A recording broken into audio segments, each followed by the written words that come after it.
Véronique, bonjour. Bonjour Vincent. Alors, j'aimerais vous interroger sur le postulat de certains de vos confrères qui nous annoncent de nouvelles 30 glorieuses.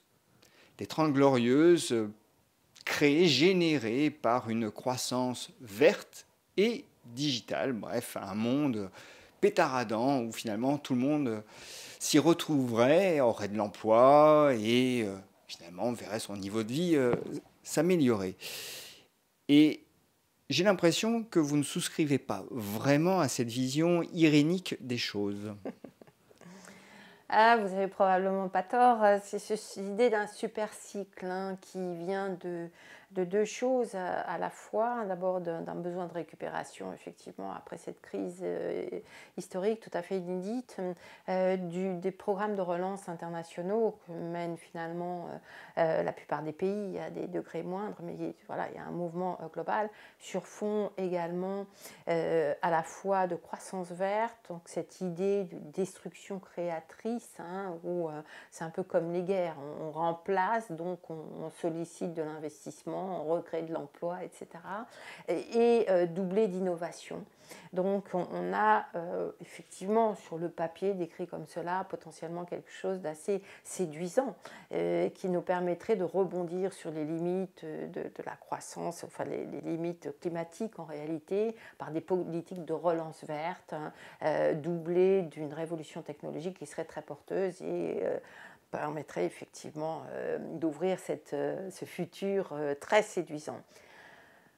Alors, par rapport à ce sujet, beaucoup d'interrogations. D'abord, il est vrai que si on analyse dans le détail ce qui est fait par les uns et par les autres, en tout cas la direction des politiques gouvernementales actuelles, effectivement, il y a ce souci, et j'ai envie de dire enfin, parce que ça fait longtemps qu'on dit que c'est là qu'il faut aller, il y a ce souci de recréer des ressources de croissance par une régénération, si je peux dire, de notre industrie en particulier, en décarbonant l'industrie vieille, polluante, pour la substituer, la remplacer par une nouvelle industrie verte. Et on comprend tout de suite qu'en y adjoignant une touche plus ou moins importante de technologie et de nouvelles technologies, on a quelque chose qui fait presque rêver. Vous voyez les projections des architectes ou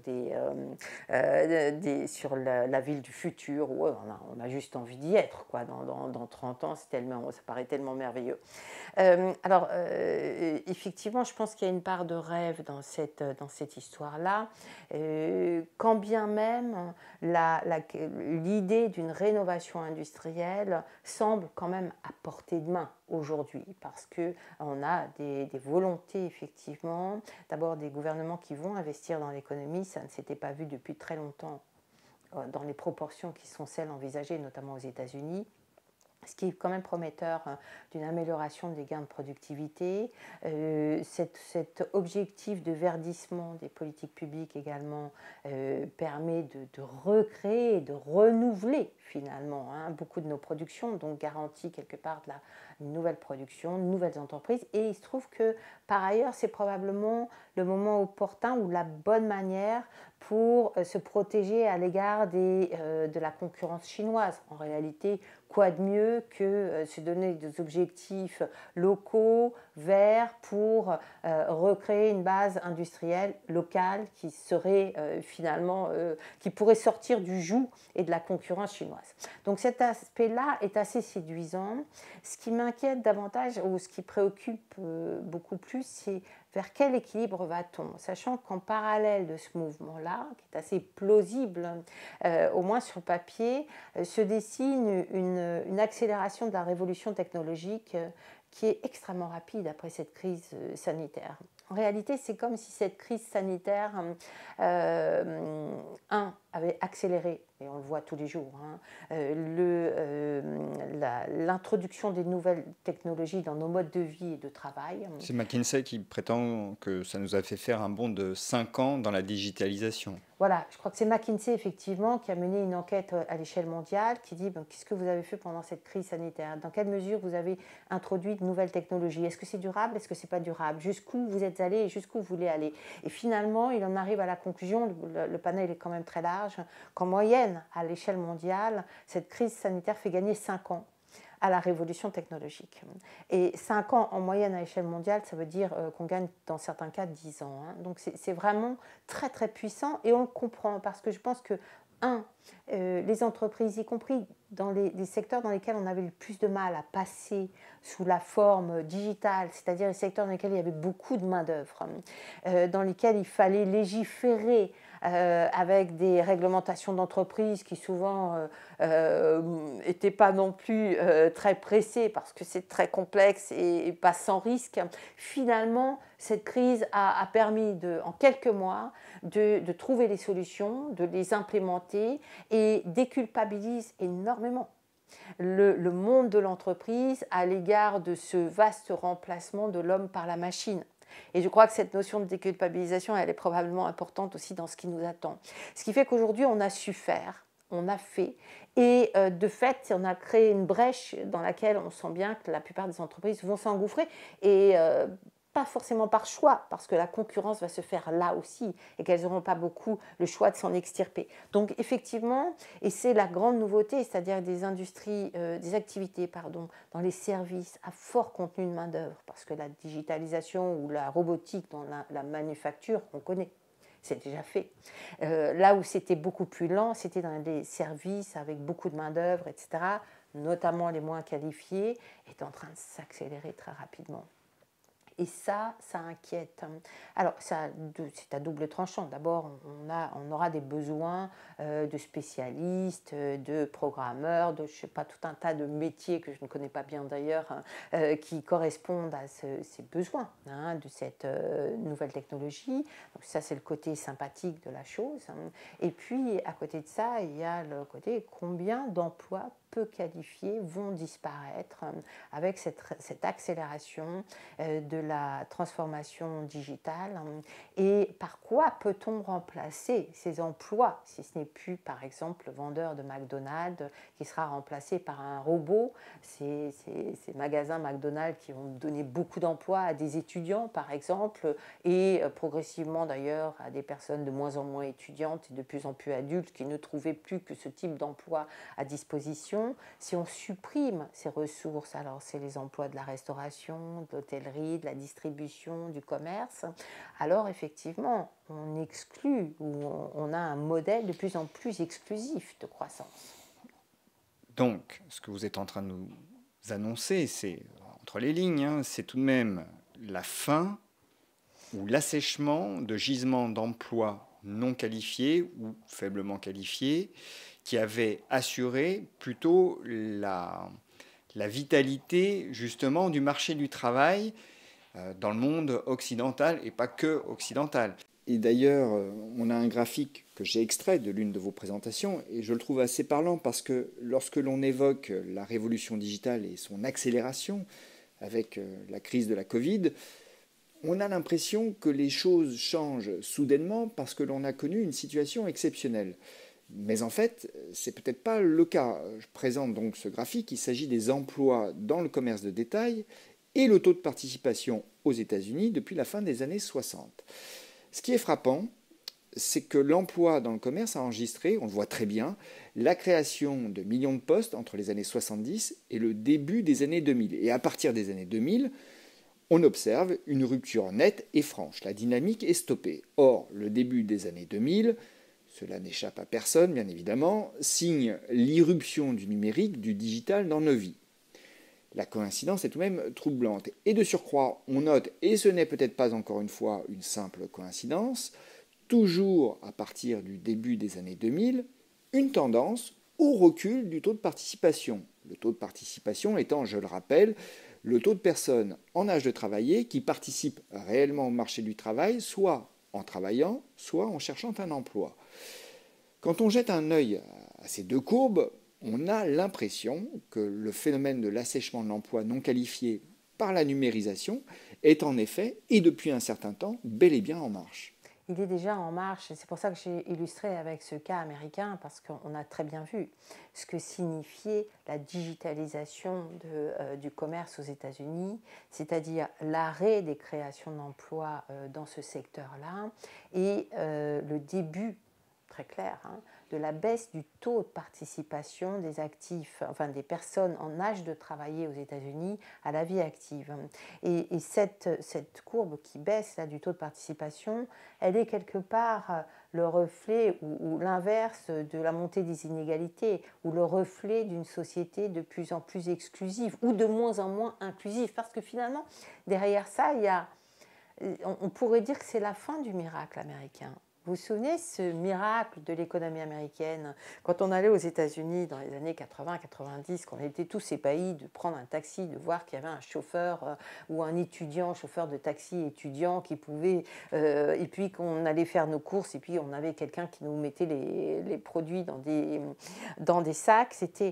Ça a été la grande évolution de l'économie américaine, c'est à partir de la fin des années 50 jusqu'au début des années 2000 quasiment, de foisonnement de ces créations, de ces emplois peu qualifiés, à temps partiel, hyper flexibles, mais qui ont offert l'opportunité à des millions, des centaines de millions, enfin des millions d'Américains d'avoir un emploi. Et à partir de là, d'avoir un statut social, de devenir propriétaires de leur maison, ou pas d'ailleurs, mais d'avoir des revenus récurrents. Et ça fait partie de ce miracle américain hein, qu'on a regardé avec des yeux très envieux en Europe pendant des années. Pour arriver à dupliquer à peu près ce modèle-là, on n'est jamais parvenu à faire aussi bien, et on n'était pas forcément désireux d'ailleurs d'aller jusque-là, mais et je crois que finalement la digitalisation, c'est la fin de ce modèle-là américain. C'est la fin de ce modèle d'inclusion économique avec des ravages, parce qu'une fois que vous n'avez plus d'accès, plus d'espoir de trouver de l'emploi, eh bien, vous n'allez même plus pointer au chômage. Et ce qu'on voit effectivement, c'est qu'il y a des perditions avec cette crise du Covid. On a perdu à peu près 4 millions d'Américains qui ont disparu dans la nature, qui ne sont plus dans les statistiques. Pourquoi ? Parce qu'effectivement, il était tellement difficile de trouver un emploi pour des personnes faiblement qualifiées que vous capitulez. Et ce phénomène commence à être observé également en Europe ces dernières années, très clairement. Donc, en perdant cette ressource d'emploi peu qualifiée, c'est la porte ouverte, effectivement, à un marché de plus en plus exclusif. Ceux qui ont de l'emploi, qui ont une formation, vont trouver à se former, à se convertir, à faire... Ils trouveront toujours, peu ou prou, pas tous, mais de quoi changer et faire avec le nouveau monde. Les moins qualifiés auront beaucoup plus de difficultés. Et à partir de là, effectivement, vous avez un socle économique qui est très fertile en inégalité. C'est ce qu'on a vu effectivement se dessiner aux États-Unis, particulièrement depuis le début des années 2000 d'ailleurs, et qui arrive, qui est une déferlante européenne très rapide également, même si le processus est quand même heureusement protégé ou limité par le degré de protection sociale et un mode de fonctionnement autrement plus protecteur qu'aux États-Unis, il est vrai, mais il n'en reste pas moins que ce phénomène d'absence, de disparition de ces gisements d'emploi peu qualifiés sont un vrai sujet. L'Union européenne est censée permettre à des chômeurs peu qualifiés de se convertir. Vous savez que je crois qu'on est à peu près à 70-75% de la population salariée dans l'OCDE et en Europe particulièrement qui n'a pas un niveau de formation supérieur à celui du bac. Du secondaire d'ailleurs. Voilà. Donc c'est très élevé. Et effectivement, face à cette révolution technologique, ça veut dire des millions de personnes qui vont rester dans l'impossibilité de s'inclure dans la vie professionnelle. Donc, ce que vous êtes en train de nous dire, Véronique, c'est que cette croissance digitale que l'on nous présente comme un pilier de la croissance verte et que l'on nous vend aussi comme une sorte de miracle économique, en sera peut-être bien un, mais que pour une fraction limitée de catégories sociales. Pour le reste, elle va plutôt accélérer, d'après vous, l'exclusion d'une bonne partie de la population. C'est le principal risque. Je ne dis pas que ça va se faire comme ça. C'est effectivement ce vers quoi on risque de tendre si les politiques économiques, et il faut là être très agressif, ne visent pas à corriger ces méfaits de la révolution technologique en réalité, qui devrait pouvoir apporter du bien-être et du confort à tous et qui risque au contraire de créer trop de laissés pour compte ou beaucoup de laissés pour compte. Alors après, on reboucle les économistes voilà, aiment bien les équilibres et voir un petit peu comment les choses s'organisent. Alors vous rapprochez la première histoire, l'histoire sympathique de l'industrie verte, du renouveau industriel, de la relocalisation qui peut amener un peu d'emploi, mais enfin pas beaucoup, c'est pas dans l'industrie qu'on va créer de l'emploi, nous ne l'aurons pas.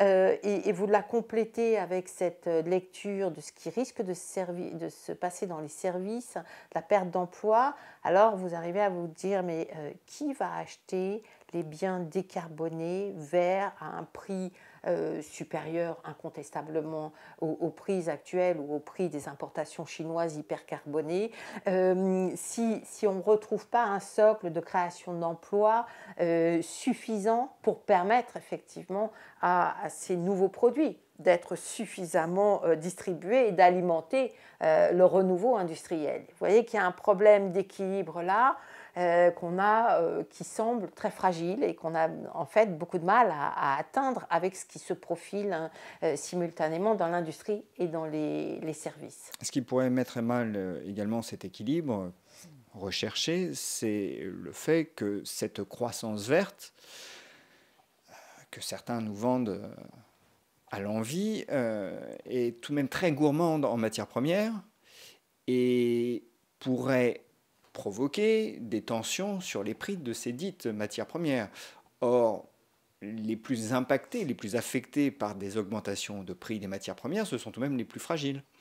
C'est le drame, et ça risque d'être le drame dans les prochains mois, effectivement. C'est qu'on a vu les prix des matières premières s'envoler, les prix de l'énergie s'envoler, du pétrole, les prix des structures en bois également flambé, ce qui veut dire que le coût de la construction est en train d'augmenter considérablement. Et en réalité, alors, les ménages protégés quelque part, ceux qui sont relativement bien formés, qui ont pu continuer à exercer leur activité pendant la crise en télétravaillant, etc., ont généralement épargné assez considérablement pendant cette période de crise. Ceux-là pourront acheter des biens décarbonés, voire mettre davantage dans l'achat de biens reverdis, effectivement, ce qui est la source de croissance de la demande de ce secteur-là, futur en tout cas. Les autres qui étaient soit au chômage technique, qui vivaient avec des chèques de l'administration américaine qui ont été néanmoins assez généreux, il est vrai, mais qui ne dureront qu'un temps, et qui voient leur avenir bouché parce qu'effectivement, ils vont être remplacés par des machines. Ceux-là, quel sera leur pouvoir d'achat pour acheter, ces biens verts qui vont être plus chers, et peut-être même que restera-t-il de leur pouvoir d'achat une fois qu'il aura fallu payer la facture pétrolière, parce que pour l'instant, on n'a pas trop mesuré l'impact de la hausse des prix du pétrole, par exemple, sur le consommateur. Parce qu'effectivement, les déplacements sont très réduits, donc le consommateur moyen, que ce soit en France ou aux États-Unis, a rempli beaucoup moins fréquemment sa voiture, son réservoir d'essence. Le jour où on va reprendre nos moyens de transport automobiles comme d'habitude, alors soit on est passé à l'électrique parce qu'on avait les moyens, soit on n'est pas passé à l'électrique. Et dans ce cas, effectivement, la facture va être lourde. Et d'ailleurs, je trouve qu'il y a quelque chose d'assez intéressant de point de vue purement conjoncturel là aux États-Unis, mais qui peut-être nous donne un autre côté de l'histoire. À chaque fois qu'on a déconfiné aux États-Unis, quels sont les biens qui ont été le plus demandés? Ce sont les véhicules d'occasion. Et vous avez eu des flambées de demandes de véhicules d'occasion. Ce n'est pas des Tesla que l'Américain moyen a acheté, c'est des véhicules d'occasion qui étaient nécessaires pour ses déplacements. Il avait de moins en moins les moyens de s'acheter un véhicule normal, sachant que l'offre des banques également en termes de crédit est plutôt resserrée en ce moment. Et du coup, le prix du véhicule d'occasion a flambé. C'est notamment d'ailleurs ce qui a fait monter l'inflation aux États-Unis. Donc vous voyez que les origines de ce qu'on croit être des tendances statistiques peuvent être assez différentes de ce qu'on peut imaginer par ailleurs. Mais oui, vous avez raison, et ça veut dire finalement, là aussi on voit bien des inégalités face à cette sortie de crise et aux opportunités que pourrait offrir cette sortie de crise entre les ménages protégés qui ont beaucoup épargné et qui pourront se faire plaisir et même avoir des gestes ou un comportement plus en phase avec les impératifs environnementaux, climatiques, et puis les autres qui sont clairement pas et qui risquent d'être de moins en moins ou de plus en plus éloignés. Alors, est-ce que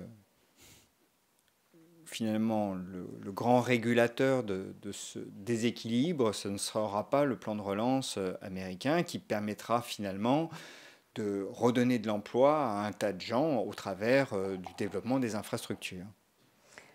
Alors, j'ai envie de dire, c'est tout l'espoir. C'est tout l'espoir, effectivement. Et le programme des démocrates et de Biden aujourd'hui est véritablement très ambitieux et je pense est quand même très, très bien équilibré et cible là où il faut.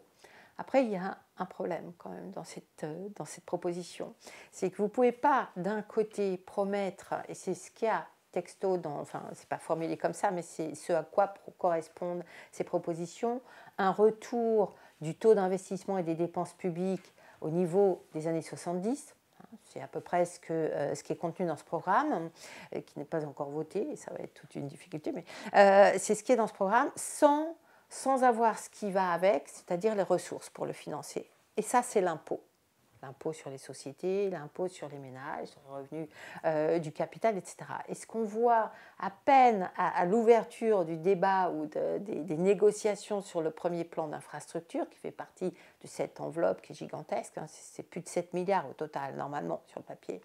Et là, on commence à ouvrir la première jambe, la plus urgente, parce que les infrastructures, c'est long à construire et il faut aller vite aussi pour créer de l'emploi également. Et finalement, Biden commence avec 3 000 milliards, il descend à 2 500 milliards, et puis finalement, en face de lui, il a les républicains qui disent bah, nous, ce sera sans hausse d'impôts ou des hausses d'impôts tellement minimes que finalement, ça limiterait l'enveloppe d'infrastructure à 850 milliards sur 10 ans. Attention, autrement dit, plus rien. Et vous voyez que finalement, si on n'a pas l'audace ou la capacité politique, le choix politique de changer la donne du point de vue fiscal, on peut très bien imaginer que Biden n'ira pas très loin ou que le programme de Biden se réduira en velléité. En réalité, il sera très réduit par rapport à ce que contient le programme électoral. Donc c'est tout l'enjeu. Je pense qu'on ne peut pas faire la moitié, on ne peut pas. C'est toujours des marges de manœuvre, bien évidemment. Mais là, vous avez un graphique où je représente l'évolution justement des dépenses et des investissements publics tels qu'ils sont contenus dans le plan Biden. On voit bien la flèche bleue qui monte au niveau des années 70. Et puis, en face, la petite proposition de remonter de la fiscalité des entreprises à 28%. Et on sait aujourd'hui que Biden va probablement céder sous la pression pour remonter encore moins. Donc il y a un déséquilibre. Alors qu'historiquement, les deux courbes s'épousent. Et oui, on voit bien. Et de la même manière, sur le plan de la fiscalité des individus ou de la fiscalité sur les revenus, vous ne pouvez pas prôner le retour à un rôle de l'État dans l'économie qui peu ou prou celui qu'on avait dans les années 70, hein, sans financement, sans hausse d'impôts et sans progressivité de l'impôt un peu plus marquée, parce qu'aujourd'hui, on a effectivement un système d'imposition qui correspond à une absence et à une baisse très forte du rôle de l'État américain dans la vie économique. Donc on voit bien qu'il va falloir faire une partie du chemin. Je ne suis pas en train de vous dire qu'il faut revenir à des taux d'imposition des années 80. Et encore, pourquoi pas, peut-être, je ne sais pas, tout dépend de ce qu'on a en face. Mais je pense que promettre autant sur le plan budgétaire sans rien, sans avoir le financement en face, ça ne tient pas la route. Donc, on va vous dire, Véronique, qu'il y a les banques centrales maintenant pour financer, puisque c'est la grande mode. Alors, on va nous dire qu'il y a les banques centrales, effectivement, qui financent jusqu'à quand?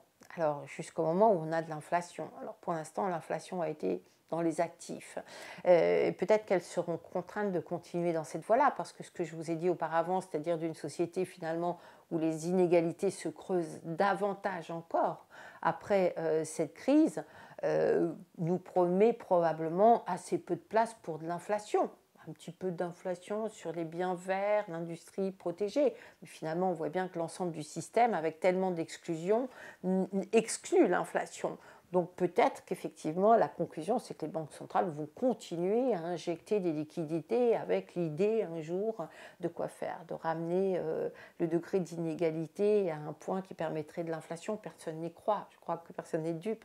Et il me semble également que le financement par les banques centrales doit avoir une fin, quelque part, au moins pour l'assainissement du système. Maintenant, cette fin est tellement périlleuse qu'on ne sait pas comment elle pourra être envisagée, comment elle se fera. Mais je ne pense pas que du point de vue de l'équilibre économique, la réponse par les banques centrales soit recevable. Et je pense que dans plusieurs pays, d'ailleurs, elle va être foulée. Véronique, vous nous décrivez donc un monde où l'exclusion risque de s'intensifier. Est-ce que dans ce contexte-là, le revenu universel ne va pas s'imposer, ne serait-ce que pour assurer la subsistance de tous ceux qui vont se retrouver exclus? Eh bien, c'est effrayant, mais je crois qu'effectivement, c'est la suite logique de ce qui semble se préparer, effectivement. C'est-à-dire que dans un système, alors je rajouterai juste par rapport à ce que vous mentionniez, je pense qu'on a besoin de politique budgétaire et de nouvelles politiques de répartition. Et manifestement, là où ça bloque, c'est sur la politique de répartition, pour des tas de raisons. Pour des tas de raisons qui ne sont pas uniquement politiques, hein, qui tiennent aussi aux conséquences de l'hyperfinanciarisation de nos économies, où finalement on a quelque chose là qu'on ne maîtrise plus du tout et qui est absolument effrayant dès qu'il donne des signes de craquement. Donc cet ensemble, cette sphère financière, cet ensemble financier. Donc, je reviens à votre question, mais effectivement, si on n'arrive pas à corriger cette tendance des inégalités, avec la révolution technologique qui se met en place, sachant que le seuil de remplacement de l'homme par la machine commence également à s'élever pas mal si on compare au degré de qualification. Ceux qui se croient protégés aujourd'hui le seront probablement beaucoup moins demain. Hein. C'est évident, c'est dans la suite logique là encore. Mais effectivement, vous avez une croissance de plus en plus exclusive, hein, et à un moment donné, cette exclusion pourrait devenir une menace pour le système ou pourrait devenir insupportable pour ceux qui sont protégés par rapport à ceux qui ne le sont pas. Et finalement, on voit bien comment, de fil en aiguille, parce que le politique n'aura pas su, le système lui-même pourrait accoucher de lui-même de cette proposition. Bien, voilà, on ne peut plus créer d'emplois pour tout le monde, on va distribuer du revenu et c'est le revenu universel en remplacement de l'emploi pour tous. C'est l'achat de la paix sociale. Et c'est l'achat, bien évidemment, de la paix sociale et la préservation du système, d'un système de plus in fine, de plus en plus inégalitaire, qui devient extrêmement transparent, qui crève les yeux en réalité et qui fait bougrement peur. Alors, il y a une idée intéressante qui mériterait d'être développée et débattue sans doute, c'est que vous êtes en train de dire que finalement le revenu universel, si on y aboutit, pour les raisons juste mentionnées, figerait en fait les inégalités. Oui, bien évidemment, bien évidemment. Et c'est ce qu'il y a de plus effrayant parce qu'on voit bien la chose pointer à l'horizon. On voit bien ce qui va probablement conduire ou ce qui laisse penser qu'effectivement c'est une proposition qui va finir par arriver et peut-être beaucoup plus rapidement que prévu par le système lui-même. Parce que finalement, si on ne fait pas ça, probablement que le système à un moment donné sera tellement inégalitaire qu'il sera menacé. Donc oui, et pour la paix du système et pour la paix de ceux qui sont dans le système en réalité. Hein. Donc oui, effectivement, et quelque part, c'est l'échec du politique qui transparaît là, l'échec du politique face à ces déviances d'un système capitaliste qui est devenu totalement incontrôlé, hein, livré à lui-même, hein, de plus en plus plus en plus dominant et Monopolistique aussi. Hein. Incontestablement monopolistique, et puis qui écrase tout finalement, et qui ne laisse plus de place à l'initiative ou à l'entrepreneuriat, au développement d'autres modèles ou d'autres tentatives, etc. Et qui finalement emprisonne également considérablement le monde politique. Ou ligote le politique à travers le monde, d'autant plus que ce modèle-là reflète finalement un stade, j'allais dire ultime, mais je ne sais pas, un nouveau stade de la mondialisation. C'est-à-dire que ce n'est plus la mondialisation par l'échange de biens outre mesure, c'est la mondialisation par la montée en puissance de mastodontes d'industrie mondiale qui finalement tiennent toutes les cordes. Donc vous êtes un pays isolé ou une région telle l'Europe, en fait, même Biden aux États-Unis finalement, même les États-Unis ne peuvent plus agir totalement isolément. Moi j'ai trouvé très révélateur quand Janet Yellen a tenu la conférence pour nous dire il faut qu'on remonte les taux d'imposition, mais pour des raisons de compétition, les Américains ne peuvent pas remonter le taux d'imposition de leur société seuls. Il faut passer par une remontée du taux d'imposition au niveau à minima de l'OCDE. Ça montre à quel point, effectivement, même le gouvernement américain a perdu la main sur son économie et est finalement dominé par ces entreprises globales, mondiales, et cet hyper-capitalisme, en fait, sans contrôle. Bon, vous avez la réputation parfois d'être un peu noire, Véronique. Eh bien, je ne vois pas pourquoi. Votre réputation ne se démentira pas. Aujourd'hui, en tout cas, j'ai trouvé que c'était une émission intéressante de mon point de vue. J'espère que les spectateurs l'auront trouvée également intéressante. Merci à vous. Merci à vous.